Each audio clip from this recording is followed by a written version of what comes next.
You know, there's many ways to clean chrome, but today I want to show you some really quick, easy ideas using things you already have at home so you don't have to buy a thing.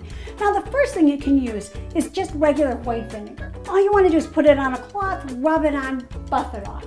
If you got lemons, use lemon juice. It works the same way. Put it on, buff it in, wipe it off. But you know what the queen uses at home? I like rubbing alcohol. All you're going to do is put it onto a cloth, and again, I like a microfiber cloth. I'm going to work it in.